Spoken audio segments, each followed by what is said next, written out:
Усім прывітанне, з вами Зміцер Лукашук, як звычайна абмяркоўваем падзеі ў Беларусі за межамі. Ну і як звычайна апошнія вось гэтыя дні, апошнія нашыя эфіры адыходзяча 24 года подводзім вынікі з нашымі спікерамі, іх бачанне таго, што было галоўнае, чым можна пахваліцца, за што можна пакрытыкаваць і сябе, і ўсіх наўкол, ну, у лепшых беларускіх традыцыях. Такім чынам, сёння у нас у студыі сябра Каардынацыйнай рады ад фракцыі «Воля», экс-прадстаўнік паспалітага рушэннем Сяржук Кедышка. Добрый день, спадар Сяржук. Прывітанне, Зміцер, прывітанне, паважаныя беларусы, жыве Беларусь. Жыве вечна. Ну што ж, давайте мы, паколькі я адразу прадставіў вас як сябра Каардынацыйнай рады, ізноўку ў чарговы раз днямі тут натыкнуўся на такую дыскусію, не дыскусію, ну, пастаўленае пытанне. Чым можа пахваліцца Каардынацыйная рада за той час, пакуль яна дзейнічае, трэцяга склікання, а гэта ўжо, ну, больш за 200 дзён, здаецца, прайшло ад дня, так мовіць, афіцыйнага пачатку працы. Вот як вы ацэніце ваше бачанне? Ну, вы памятаеце, магчыма, памятаеце мой апошні эфір. Тыя людзі, якія цікавяцца, напрыклад, маёй палітычнай дзейнасцю, дакладна памятаюць, што я прыйшоў да вас тады з крытыкай стратэгіі 2025, з крытыкай Каардынацыйнай рады. Таму ваше пытанне як бы не вельмі датычыцца таго, чым можете пахваліцца, так? Я магу ізноў пакрытыкаваць, але ж вы можете пахваліцца сваім крытычным стаўленнем да Каардынацыйнай рады. Дарэчы, так, там цікава, ведаеце, такая нарадзілася фармулёўка апазіцыя в апазіцыі. Гэта нарадзіла атачэнне спадара Латушкі, ну і ввогуле такое. Я з гэтым цалкам не згодны, таму што, ну што значыць апазіцыя в апазіцыі? Мы папросту, тая частка, я не ведаю нават мы, я буду казаць за сябе, таму што я же быў у скліканні другого, у Каардынацыйнай радзе другого склікання, і зараз трэцяга, я не знайшоў аднадумцаў. У радзе другого склікання я не знайшоў аднадумцаў наконт той павесткі, якую я збіраўся папулярызаваць, а гэта менавіта стварэнне беларускай вызвольнай арміі, беларускага вызвольнага войска. Папросту не было людзей, з якімі можна было абмяркоўваць. І зараз у трэцім скліканні таксама, в прынцыпе, я апынуўся в апазіцыі, але ж, ведаеце, я б не сказаў, што вось спадар Латушка з яго атачэннем, ну і ввогуле наша дэмакратычная супольнасць настолькі імкліва губляе сам статус апазіцыі сваімі дзеяннямі, сваім, як бы, як вам сказаць, я вось думаў наконт тэзы свайго гэтага выступа, сваім дзеяннем у парадыгме лукашыстаў. Вось я да чаго прыйшоў, знаходзячись уже шмат год тут в эміграцыі, я прыйшоў да высновы, што наша беларуская супольнасць, якая знаходіцца в эміграцыі, мне вельмі не падабаецца гэты тэрмін выгнання. Мне ввогуле не падабаецца тэндэнцыя таго, каб калі нейкі лукашынскі гэты тэрмін прыжываецца. Ну, які мы выгнанне? Мы ў палітычнай эміграцыі, мы ў змаганні, мы выехалі, так? Нас ніхто не выганяў. У нас атрымалася выехаць, мы свядома выехалі, як і большасць людзей тут. Так вось, да нас прилепілі такі тэрмін апазіцыя да апазіцыі. Ну, так давайте разберемся,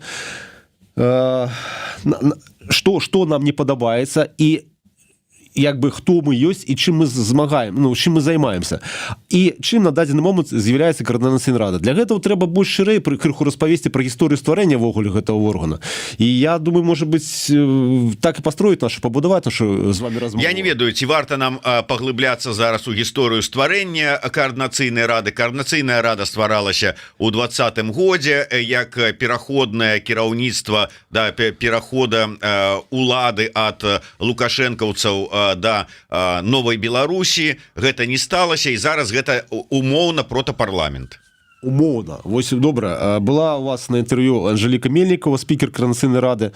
Я задаў пытанне, як яна бачыць, і яна, што статус Каардынацыйнай рады, яна сказала, так, гэта умоўна протапарламент. А перед гэтым быў Іван Краўцоў, які з'яўляецца секретарём Каардынацыйнай рады, і ён сказаў на ваше пытанне, што такое Каардынацыйная рада, ён сказаў, я нашым замежным партнёрам тлумачу, што умоўна Каардынацыйная рада нарэшце ёсць як бы умоўна прототип партыі, якая падтрымлівае Ціхановскую, і нарэшце нашы апазіцыйныя сілы включающий кабінет Ціхановскай, структуры Павла Латушкі, нацыянальнае антыкрызіснае кіраванне і Координаційная рада нарэшце аб'ядналіся і могуць агульна ісці да адной мэты. Анжеліка Мельнікова гэта аспрачыла, сказала, што гэта протапарламент, але ж ёсць такое прыслоўе, што д'ябал хаваецца ў дэталях. Іван Краўцоў канкрэтна агучыў стан цяперашняй Координаційнай рады. Гэта структура цалкам дзейнічае ў рэчышчы палітыкі, павесткі структуру Светланы Ціхановскай. І фактычна можна параўнаць Координаційную раду всех этой структуры со структурами, якія выбудовал Лукашенко в Беларуси, включая Усебеларускі народный сход, включая Палату прадстаўнікоў, функция якіх номинально одобрять все, что ён спускае сверху. Все гэтыя законы, якія не абараняюць, ніколі не абаранялі беларускі народ, толькі рэпрэсавалі яго. І вось тыя структуры лукашысцкія, яны заўсёды робяць такі адабрямс, і структуры зараз выбуданыя тут з дапамогай гэтых дарацаў Ціхановскай, гэтых мусіць выконваць такую самую функцію. Але ж, калі мы кажам, што гэта протапарламент, то покажыце мне парламент, дзе ўсе выконваюць функцыю толькі аднаго чалавека. Заўсёды ёсць фракцыі незгодныя, заўсёды ёсць апозіцыя. Вось, так, ну так ёсць і тут. Ну дзе гэта? Ну вот вы, да прыкладу, вот фракцыя Воля, там Кныровіч. Воля не в апозіцыі. Воля знаходзіцца у як бы дамовах з фракцыяй Латушкі, з блокам Павла Латушкі. Гэта я в апозіцыі, можна быць, і даволі таксама, таму што фактычна я ад самого пачатку не атрымаў мандат. Гэта ж таксама, я чаму хочу распавесці крыху пра гісторыю стварэння вось гэтай Координаційнай рады, трэцяго нават склікання. Таму што мы з вами зараз разбіраем, а што было ў 20-м годзе, а што было ў 10-м годзе. А вось гэтай падзеі былі толькі зараз. Вось гэты алгарытм падзеяў, ён яшчэ свежы, і трэба пра іх казаць, як гэта все адбывалася. Як фактычна вось проголосавалі за Координаційную раду 6 тысяч беларусаў, так? Да апошняга моманту не было зразумела, як будзе адбывацца працэс галасавання. Павел Лібер прызнаваў, што лукашысты могуць цалкам уздзейнічаць на працэс падліку галасоў. І гэта перыядычна праскоквала. У нас былі інфармацыя была ад партызанскіх чатаў, якія ў Беларуси. Хто ідзе на першых месцах? Воля ішла на першых месцах. Вось. Пасля на выбарах у нас атрымаў Павел Латушка, які стварыў самую вялікую групу з 40 асобаў, і па колькасці галасоў атрымаў большую колькасць мандатаў. Але ж колькасны склад гэтых вось асобаў, гэта хто? Гэта збольшага дзеячы культуры, артысты Купалаўскага тэатра, тыя, хто былі звязаны з Павла Латушкі нейкім паўнамоцтвамі, гэтымі стасункамі. Вось. Калі былі дэбаты на Белсаце, там был ввогуле казус, калі цягам эфіра, уже фінальныя дэбаты перед выбарамі, цягам эфіра показалі галасаванне в Телеграме. Так там увогуле выскочила фракцыя Ромашевского, які быў в аутсайдерах. Разумееце, нават на дэбатах Белсата нам лукашысты показалі, што ваши выборы гэта цалкам фікцыя, мы цалкам падкантрольныя. Была прапанова Павла Усова перед выборами в Координаційную раду, калі уже стало зразумела, што актыўнасць малая выбаршчыкаў, што будзе незразумела вынікі галасавання, што лукашысты могуць паўздзейнічаць на гэтыя выборы. Прапанова Павла Усова была склікаць всебеларускі кангрэс. Вось там гэта была мадэль протапарламента, там бы сабралі шмат якія беларусы з гарадоў дыаспор розных, з розных краін. Я падашоў да Павла Латушкі пасля гэтых дэбатаў на Белсаце і сказаў, што вы ж бачыце, што адбываецца з выбарамі. Нават зараз, кажу, Ромашевского показалі як лідар, а Ромашевскі не мог быць лідарам, но былі ж апытанкі. Давайте штосьці рабіць. Вось ёсць прапанова Павла Усова. На што Павел Латушка сказаў: ну, давайте побачым вынікі выбораў. Ну, так мы побачили, конечно, группа Павла Латушкі атрымала большую колькасць галасоў. Яго все задавальняе. Навошта яму рабіць нейкі кангрэс, які прапановаў спадар Усов? Ну і вось, то, разумееце, які гэта протапарламент? Я не бачу, чым тут можна пахваліцца. Гэта структура сфармаваная цалкам Ціхановскай. І што далей?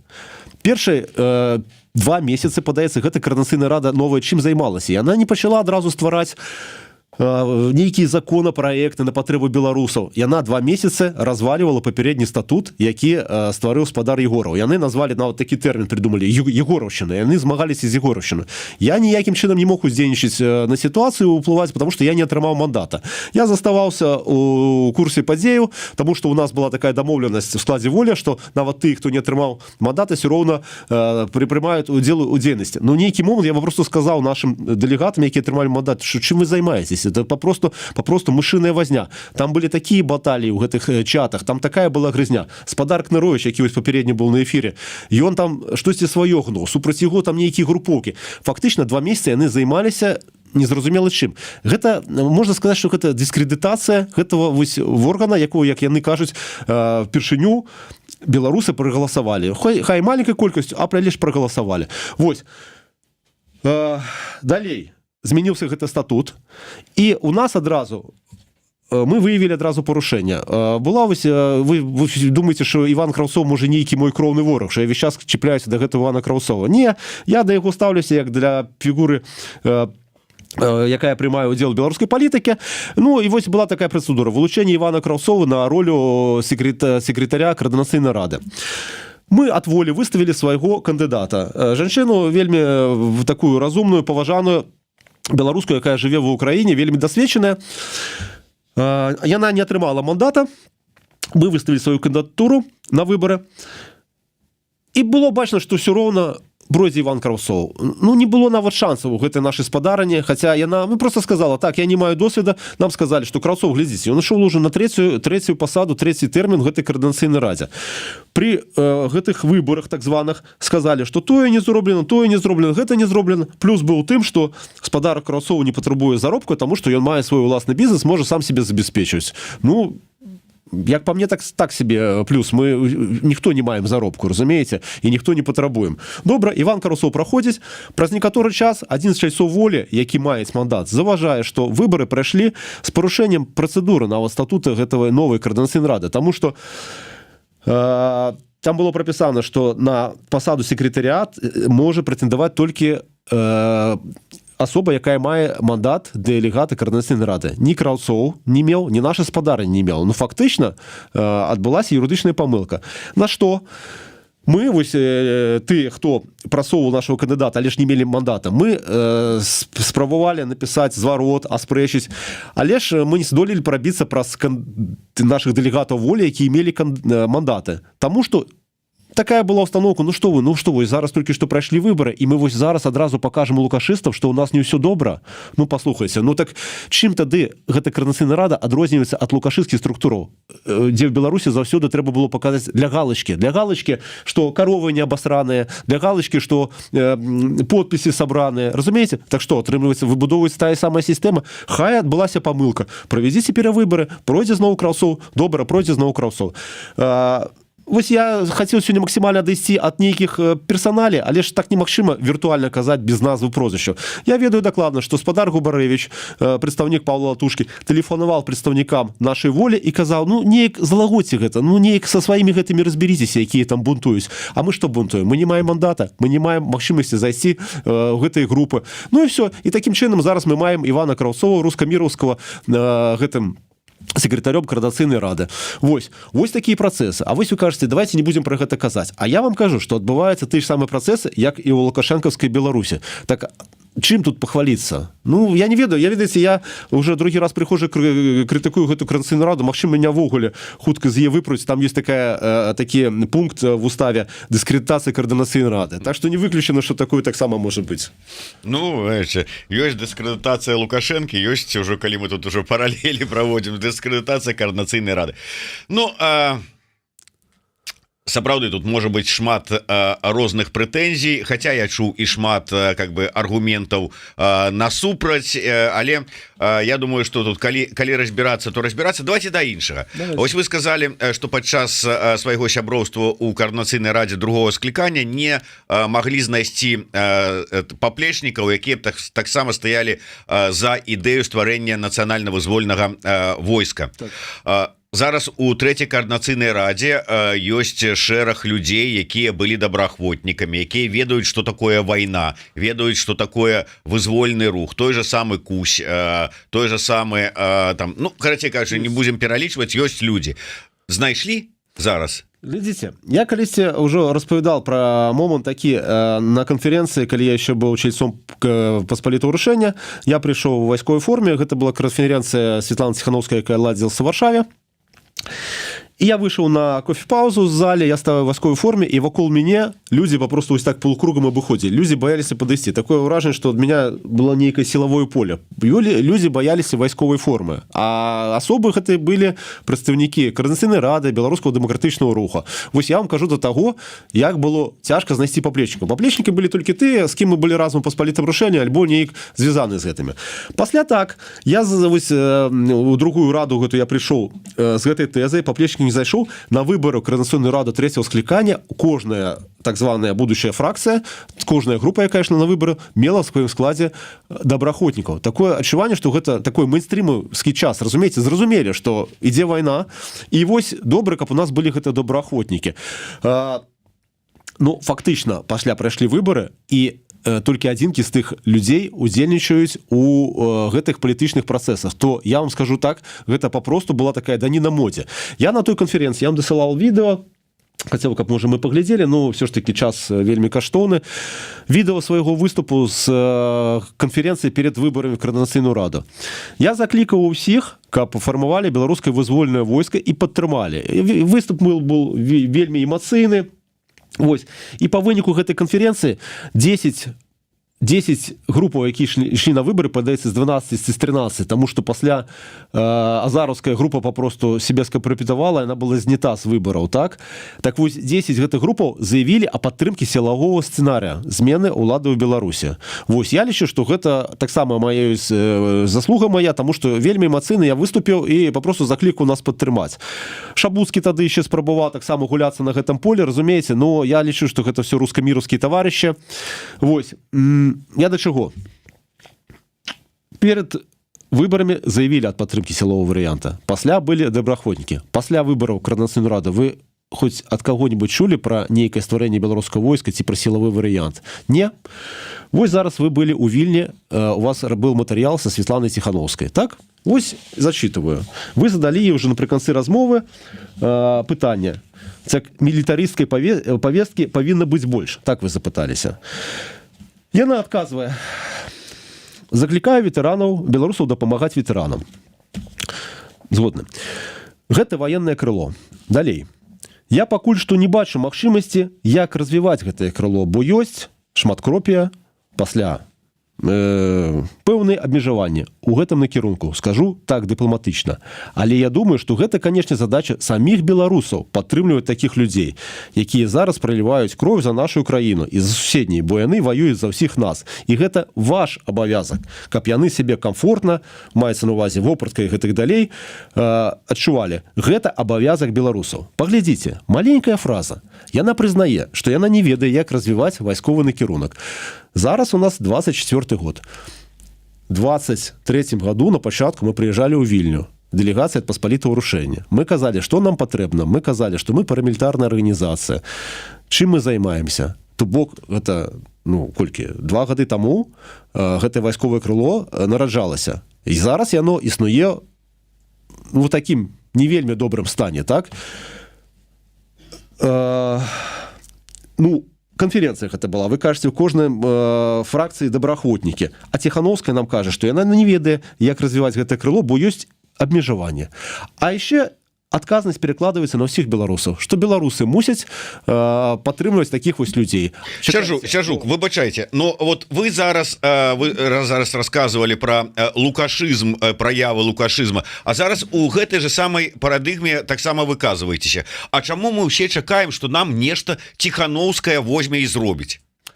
Вось гэта вельмі цікавы момант перакідвання адказнасці на грамадзянскую супольнасць, на грамадства, на звычайных людзей. Так перакідванне адказнасці, а што грамадзянская супольнасць, звычайныя людзі, калі ім нешта цікава, яны не мусяць рабіць, ці яны чакаюць загада, ці што яны мусяць? Так мы зрабілі Посполітае Рушэнне, мы зрабілі самі, насуперак Азарову, які не прыходзіў на гэтыя сходы, пасля вогуле зліў гэты план перамога, пасля в інтэрнэце прадаваў гэту амуніцыю, якую набываў на грошы, якія данацілі беларусы на план перамога.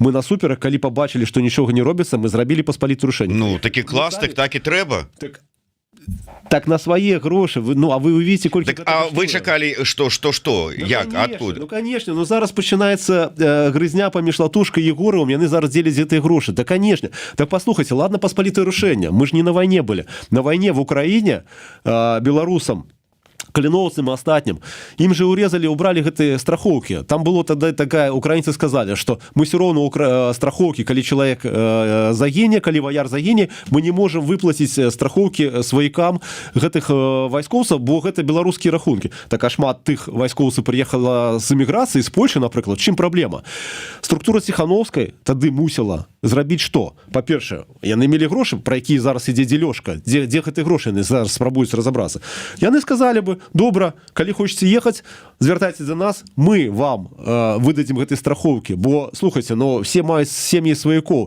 і напрыклад у Штатах у войску там же падлічана колькі чалавек нават калі у яго адбываецца ампутацыя колькі ён мае за гэта кампенсацыю все в гэтым свеце а тым больш у вайне будуецца на грошах нельга так казаць ідзі памірай мы будзем пасля по табе плакаць галіш это такая добрая беларуская звычка плакаць по героях а перед гэтым гэтага героя ніякім чынам не падтрымаць пытанне страховак трэба было вырашыць войска беларускае в Украіне было б шмат крот бы большее калі б гэтые пытанні былі вырашаны юрыдычныя з гэтымі дакументамі з гэтым ваеннікам А чаму гэта не рабілася потому что Ціхановская гэта выписывала реверансы перед мудрым Путиным. Вось Павел Вусов тут не так давно был и сказал все про Ифрана Ковичорка и про все гэта сказал. Вось, дарэчы, цікавы момант. Я крыху перескокваю. Вось мы зараз бачым падручнікі, в якіх выкрэсліваюць Кастуся Каліновскага, так? Кажа, што гэта польскі, там польскае паўстанне і гэтак далей. Так факт, скажем, дискредитацыя беларусы Кастуся Каліновскага, я б так сказаў бы, першы раз гэта зрабіла Светлана Ціхановская. У 23-м годзе на юбілеі ў Вільні яна выступила з прамовай са словамі, якія святыя для кожнага свядомого беларуса. Кожны ведае, што Каліновскі сказаў: "І памятай, народзе мой, толькі тады будзеш вольны, калі маскаля над табой уже не будзе". Што Ціхановская сказала ў сваёй прамове: "Памятай, народзе, толькі тады будзеш вольны, калі чужынскай улады над табой уже не будзе". Хто? Яна сама перарабіла? Не, ей перарабілі едарацы, Франак Вечорка і гэтак далей гэты тэкст. Так вось, гэта пачынаецца дыскрэдытацыя Кастуся Каліновскага. Адкатваемся назад. Гэтыя структуры нічога не зрабілі, каб падтрымаць не тое, што нас, як парамілітарнай структуры, якія рыхтаваліся як вайсковы рэзерв дзеля вызвалення Беларусі. Калі былі моманты X, якія зараз кажуць чорныя лебедзі, калі быў марш Прыгожина, яны стварылі нейкі штаб, з якога з намі ніхто на сувязь не выйшаў, і яны вось былі ў нейкім чаканні. Так яны не падтрымалі каліноўцаў. Вось, зараз жа не адзін я толькі пра гэта кажу, шмат хто пра гэта кажа, што у вас былі ресурсы. Чакайце, вы як ставіцеся да Егорова? Ну, вы давяраеце яму, прынамсі? Я з ім не так блізка знаёмы папросту як з асобы, як з палітычным жыцця. Не, мы знаёмы, то яшчэ, скажу вам так, з беларускіх часоў маіх зубры. Ну, калі вам вот Егораў нейкія там раскладкі даць, вы вот, ну, з пэўным даверам да яго паставіце? Мы мелі стасункі са спадаром Егоровым, калі мы спрабавалі атрымаць фінансаванне да паспалітага рашэння. У нас нічога не атрымалася, я магу так адказаць. І тут няма пытання, давяраю, не давяраю. Я ведаю вынік, што стасункі былі, фінансаванне не атрымалі. Усё? Ну, я раз просто пытаюся до таго, что, ну, да прыкладу, той же мы вельмі шмат чуем про тое, что вот Ціхановская, вот грошы атрымала, вот не выдала грошы. Хай Егоров вам раскажа, як гэтыя грошы выдаткоўваюцца і дзе яны ляжаць, у якой шуфлядцы. Я цікавіўся зараз гэтай сітуацыі. Мне так вельмі было таксама цікава і мне уласна смешна, як зараз была гэта тыдзень быў у Брюсселе, за адным сталом сидел спадар Павел Латушка, спадар Егоров, а пасля яны праз прэсу пачынаюць меряцца, хто колькі выдатаў на беларускі бізнес, ці столькі адсоткаў, ці 15%, ці 4%, ці што.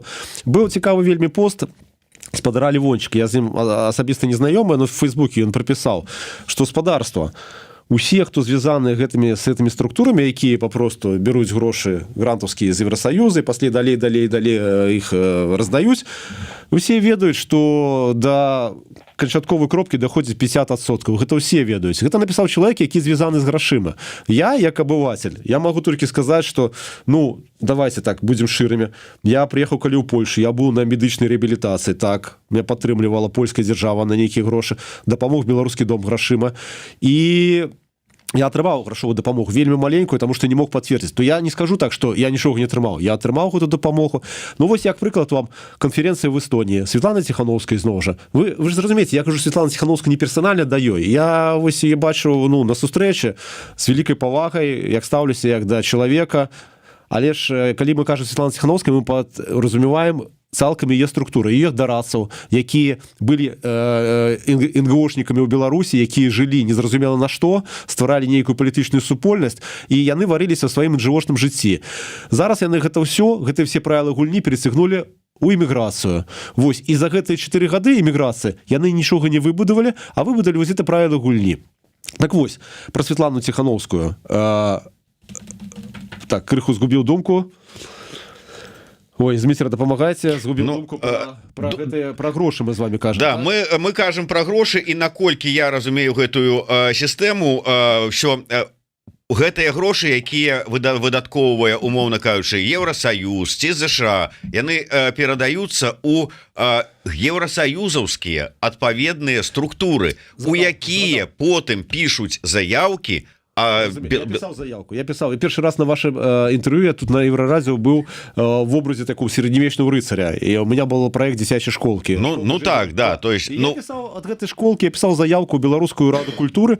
Ну, конечно, это все писалось в апошний момент, потому что, як недосведченый человек, мне отказали, что ваша заявка занадто сырая, поспехаў дасылайце наступны год. Ну все шчыра, я не вельмі был падрыхтаваны, не вельмі гэтым дасведчаны, але ж калі я даведаўся, што іншыя людзі творцы, мастакі, якія тут сапраўдныя творцы, якія займаюцца творчасцю, таксама музыкі не могуць атрымаць грошай, і яны пішуць заявку, а ім пішуць, што не пасуе ваша заявка, і яны просто задаюць адзін адно пытанне, так пакажыце нам тых людзей, хто атрымлівае. І вось я згадаў думку, з якой зараз збіўся. Была канферэнцыя в Эстоніі, якую зорганізоўвала офіс Светланы Ціхановскай. Так цікава, таксама на e-mail прыходзіць персанальнае запрашэнне, сижу кукідышка, персанальное запрашэнне Светланы Ціхановскай, ну вельмі прыемна, дарос нарэшце, персанальное запрашэнне. Ну і цікава ж, а хто аплачвае дарогу? Я пішу, адказа няма. За гэты час я дазнаюся, што за свае грошы мушу ехаць у Таллін, падаецца, у Талліне было на канферэнцыю, даведаюся, колькі каштуе. Дарога з Варшавы ў адзін і ў другі бок каштуе 400 евро. Аренда моей кватэры каштуе мне $1000 в месяц. Я не могу по семейному бюджету достать, или 400 евро тогда было, 400 евро достать, как просто слетать. Але ж там была полная заля наших дзеячоў. На якія, вы думаете, грошы яны там былі? На гэтыя грошы, якія яны зараз спрабуюць падзяліць і палічыць, куды гэтыя грошы падзеліся. Вось прыехал кожная свае арганізацыі. Ну, глядзіце, у нас колькі яшчэ часу? Мы зараз прысвецімся гэта ўсё гэты... Ну, у нас яшчэ максимум 15 хвілін. Ну, я просто глядзіце, што ж адбываецца. За гэтыя гады, ну, вось, напрыклад, был праект пашпарта новай этой вольнай Беларусі.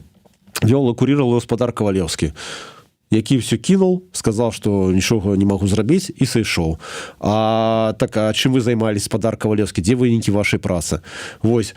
Ёсць, дарэчы, інфармацыя. Ведаеце, шмат такой інфармацыі, магу кажаць вам па слухам, пасля на гаспадарстве мне дзесьці гэта сустрэне, скажа, а дзе доказы? Ну так доказаў не будзе. Але ж, напрыклад, па гаспадару Кавалеўску была інфармацыя, пісалі ў прэсе, што яго маці з'яўляецца чыноўніцай Расійскай Федэрацыі і спакойна да яго ў Вільню прыязджае. Пакажыце мне кагосьці з беларусаў в выгнанні, як кажуць, в палітычнай міграцыі, да каго могуць свабодна прыязджаць сваякі, а не ў падполе. Пра Фанака Вечорка таксама была інфармацыя, што Вінцук Вечорка, яго бацька, спакойна можа прыязджаць да Вільні і заязджаць назад. Вось, гэта як? Як гэтыя людзі, якія могуць быць на самым версе, могуць так жыць? А гаспадар Кавалеўскі пасля сказаў, калі яму сказалі, так патлумачце, як гэта ваша маці дзейная чыноўніца і ў Расійскай Федэрацыі. Факты не адпавядаюць рэчаіснасці. Вось і ўсё вам тлумачэнне. І такіх, фактаў, вельмі шмат пра кожнага. Пра мяне можа таксама штосьці нарыць пасля. Я за ўсё могу адказаць. На Сахайшчыка нарылі тады інфармацыю Валерія Степановича па пашпартах. Так ён жа все адказаў, ён за ўсё патлумачыў. А калі ввогуле няма тлумачэнняў і людзі застаюцца на пасадах, так глядзіце, што па гаспадару Азарову. Светлана Ціхановская, як кіраўніца ўраду ці там абраны прэзідэнтка, яна прызначала міністраў. Яна мусіць несці за гэтых міністраў адказнасць. Гаспадару Азарову координаційний рад другого скликання виказала вотум недовіра і його знялі з посади. Светлана Тихановская его пакінула ў складзе гэтага кабінета в якасці чалавека адказнага за план перамога. Што зрабіў спадар Азаров? Ён зліў план перамога ў час выбараў Коордынацыйную раду. Мы не ведаем, колькі людзей потрапіла да вязніцы, не ведаем, якія наступствы.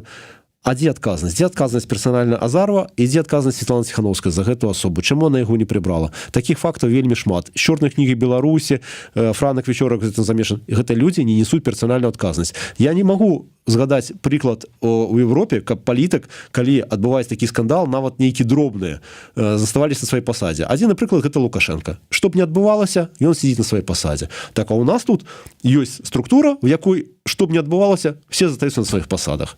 А вось, дарэчы, калі спадарня Тихановская пайшла на выборы 2020 года, фактычна яна прызнала легітымнасць створанай Лукашенко сістэмы.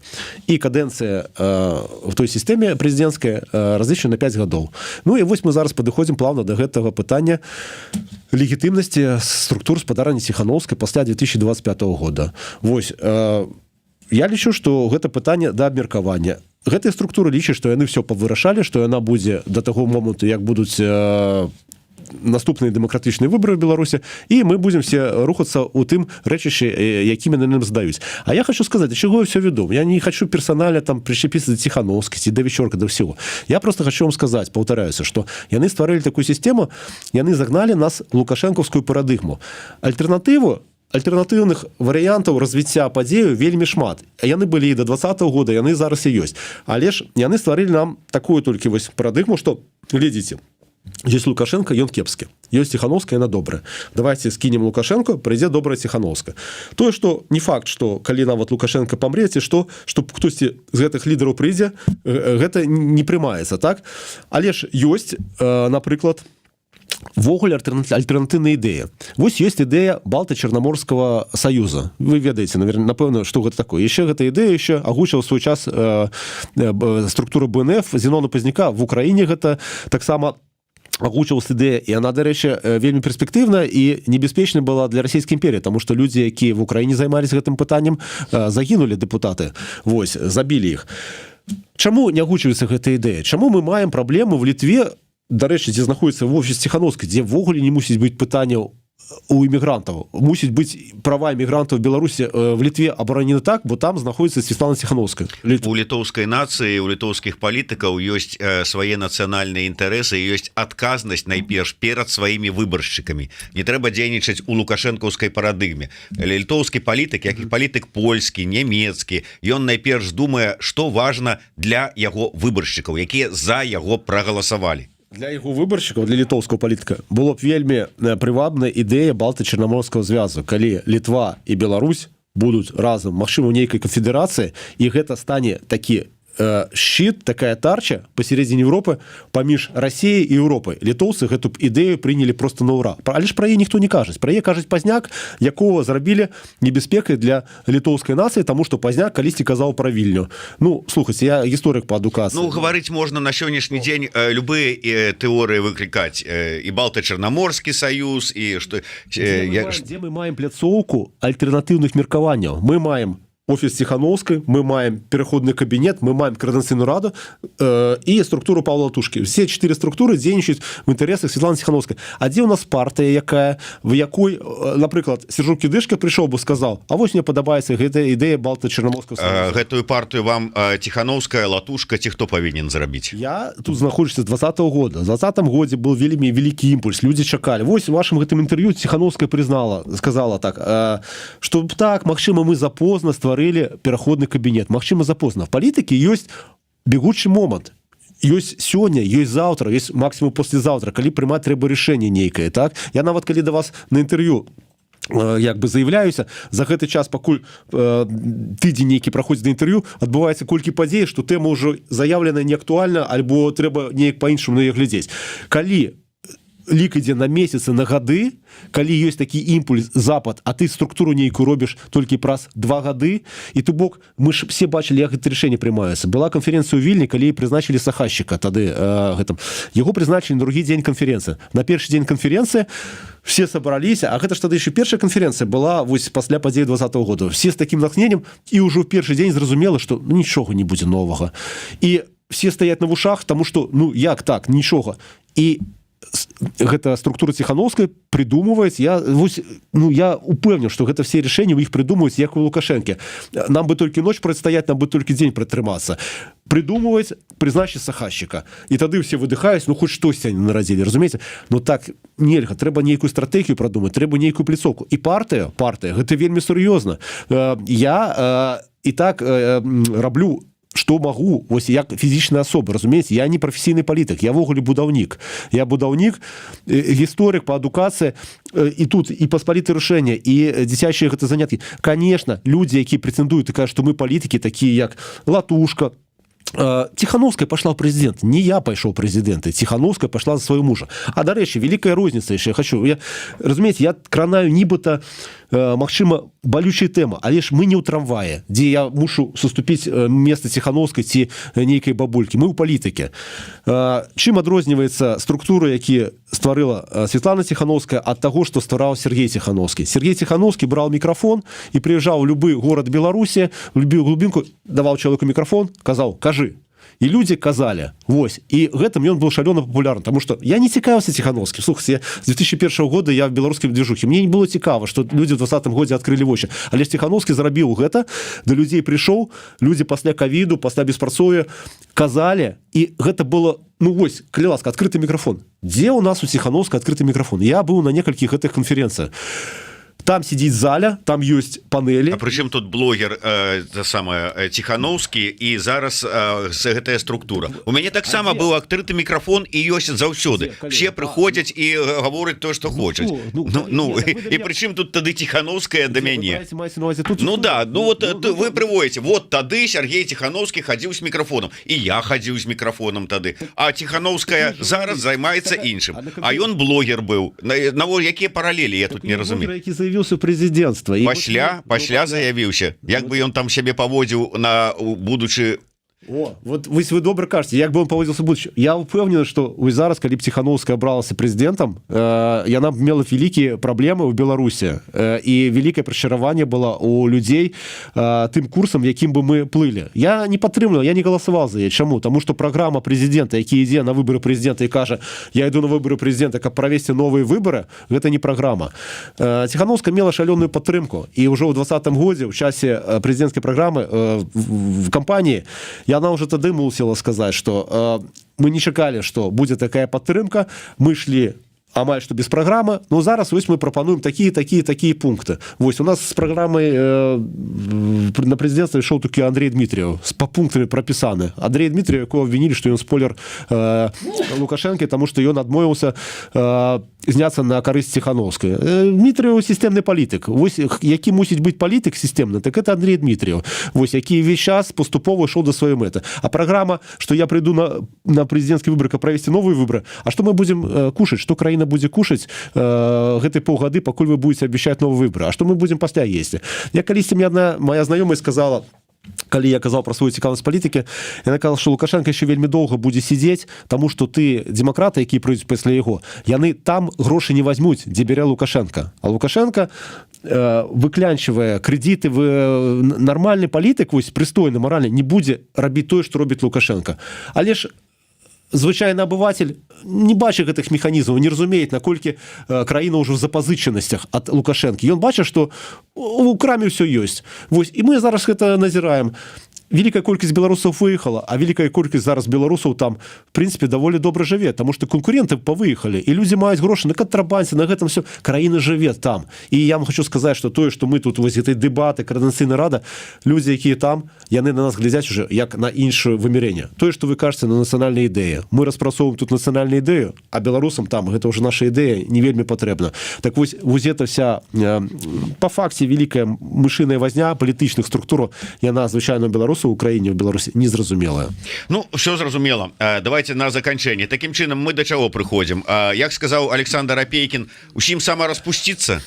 Тут я падтрымаю Светлану Ціхановскую, якая сказала Александру Апейкіну, хай ён сам распусціцца і з'язджае ў Беларусь, калі такі разумны. Александр Апейкін ввогуле давно ўжо вядзе сябе як такая яўная агентура.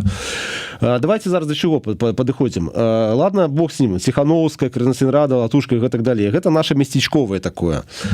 Тут же зараз галоўныя былі выборы прэзідэнта Трампа. Вось ад гэтага я ж тады яшчэ раней казаў, што залежыць ад геапалітычнай сітуацыі, што будзе развівацца. Прагнозы не вельмі добрыя, таму што хутчэй за ўсё Трамп будзе, так бы мовіць, пераломліваць праз калена сітуацыю і будзе заміряць Украіну і Расію на мяркуючы па ўсім на вельмі невыгодных да Украіны умовах. І вось глядзіце, якая сітуацыя. Мы тут штосьці валтузаемся нашай гэтай структуры і гэтак далей. Калі нават Украіна, ваюючая краіна, калі яна паказала такую волю да не ведаю, да еўрапейского развіцця, да самастойного развіцця. Калі Украіна зараз нават будзе падпарадкоўвацца штатам, таму што фактычна хто дае зброю? Штаты і Еўропа. І калі Трамп заявіць волю скончыць вайну, Украіна становіцца не як бы самастойнай у гэтым пытанні. Так што ўжо казаць пра беларускія сілы? Не суб'ектная Украіна, калі якая ваююць і столькі паклала уже на алтар перамогі. Так, а што казаць пра беларускія сілы? Яны не суб'екты вогуле. І чым гэта пацверджваецца? Міністр іностранных спраў гэта Лукашыскі, я не памятаю его прозвішча, нават не хочется іх завучваць. Не так давно лукашысты просто ўжо абарзелі да таго, што яны заявілі прэтэнзіі на гаранты бяспекі і на ўдзел у гэтых мірных перамовах. Калі б у нас былі нармальныя дэмакратычныя сілы, якія паступова адстойвалі інтарэсы беларусаў, лукашысты б нават не пікнулі. А тут атрымліваецца, што яны заяўляюць правы, яны не просто там заікаюцца, яны кажуць. І калі вось так атрымаецца, што Украіну будуць прымушаць да міру, хутчэй за ўсё беларуская дэлегацыя лукашысцкая в складзе расійскай дэлегацыі будзе патрабаваць себе гаранты і атрымаюцца, на якія вынікі нашай барацьбы, нашых гэтых змагання тут за 4 гады. Да чаго мы прыйшлі? Да таго, што лукашысты дыктуюць умовы. Тады мы вяртаемся да таго, што я сказаў першы раз, калі вас толькі пабываў тут з рыцарскай сваёй школкай, што трэба прыняць тады, што мы не першая хваля эміграцыі, трэба нам зрабіць высновы по нашай эміграцыі і абжывацца і працаваць на будучыню Беларусі. Што я, дарэчы, збіраюся рабіць. Я хацеў анансаваць, дакладна ў мяне нема, конечно, плана, дакладна нема назвы, але ж я прыходжу да таго, што трэба ствараць свой цэнтр сілы альтэрнатыўных всем Светланам Ціхановскім і гэтак далей. Магчыма, гэта будзе грамадскі рух. Я не буду казаць пра партыю, гэта пра што вы кажаце. Гэта вельмі такая сур'ёзная заяўка. Для гэтага патрэбны рэсурсы, як матэрыяльныя, так і людскія. Людскіх я не сумнеюся, гэта, магчыма, будзе невялікая колькасць людзей, але гэта будуць аднадумцы. І вось сёння апошняе, колькі мы яшчэ часу маем? 3 хвіліны. 3 хвіліны. Апошняе просто я хацеў бы падсумаваць то, што я хацеў сказаць. Таксама я думаў, як это все скампанаваць, шмат таго, што я сказаў. Зараз паўстала пытанне, вы ведаеце, наконт таго, Карыч Вольга агучыла удзела Зенона Станіславовича Пазняка ў магчымых перамовах мірных, якія будуць. Я хацеў сказаць, што я, вось як Сержук Кідышка, як прадстаўнік, магчыма, сваіх нейкаў невялікага кола аднадумцаў, а магчыма, нашмат шырэйшага кола беларускіх свядомых людзей і тут в эміграцыі і ў Беларусі, я думаю, што нас вельмі шмат тых, хто падтрымлівае Зенона Пазняка. Я хацеў бы сказаць, што мы все выказваем падтрымку. Вось, калі гэта асоба будзе вызначена як перамоўшчык на магчымых перамовах. Вось, і каб не казалі, не пісалі ў каментарях, што а дзе тыя пазнякоўцы, а хто там, а што там. Нас вельмі шмат тых, хто яго падтрымлівае. Мы не ўваходзім в вольную Беларусь, але ж мы выгадавались на поглядах гэтага чалавека. Гэта в нашай навейшай беларускай гісторыі вельмі сур'ёзны прыклад таго, як можна палітычна вырашаць пытанне, бо фракцыя БНФ складала 10% Верховным Савеце 12 склікання, але яны здолелі прапіхнуць незалежнасць, белчырвоны белы сцяг і герб пагоня. Вось, мы падтрымліваем гэта спадара. Я асабіста буду дзейнічаць у кірунку стварэння руха нацыянальна арыентаванага, які будзе прытрымлівацца пастанова вольнай Беларусі. Дарэчы, вольная Беларусь давно ўжо распрацавала пакет дзеянняў на момант смены ўлады ў Беларусі. Чым зараз займаецца вся гэта координацыйнай рады в Брюсселі? Яны прапісваюць уже вынаходзяць ровар уже, які вызначаны. Ну вось я хацеў бы так падсумаваць, таму што я крытыкую не проста, крытыкую і прапаную. Я прапаную, я буду ствараць, туды войдуць усе праграмныя пункты паспаліта ўрушэнні нереалізаваныя, гэта падзісячая сістэмная адукацыя, фракцыі воля. Пацікаюць, дарэчы, праграмай воля, якая была, яна там была шмат пунктаў, включаючы Беларусю, адукацыю, нічога не реалізавана. Прашло паўгады, не реалізуецца нічога. Таму я не выключаю, што меня просто выганяць з гэтай координацыйнай рады, я возьму все гэтыя пункты і буду іх реалізоўваць са сваімі паплечнікамі, якія паступова будзем мы как бы абрастаць будзем мышцамі. Ось я магу там 10, а можа і шмат у чым не пагаджацца з з Сяржуком Кідышкам у яго там тэзісах, абвінавачаннях, падазрэннях ці яшчэ ў чым, але з чым я магу дакладна пагадзіцца, што калі бачыш, што можна нешта зрабіць, ці патрэба ёсць у тым, што нешта зрабіць, браць і рабіць, а не просто сядзець на канапе і там паказваць вось гэтыя вінаваты, а вось гэтыя ідзіце і зрабіце нам. Бяры і рабі. Вот тут я згодны цалкам. Сяржук Кідышка, Зміцер Лукашук, слухайце, глядзіце, подписывайтеся. Жыве Беларусь, бярыце і рабіце. Не чакайце, пакуль там Лукашенко, Тихановская, Латушка что-нибудь зробіць. Ці Кідышка з Лукашуком. Бярыце і рабіце самі. До сустрэчы. Дякую, вялікі.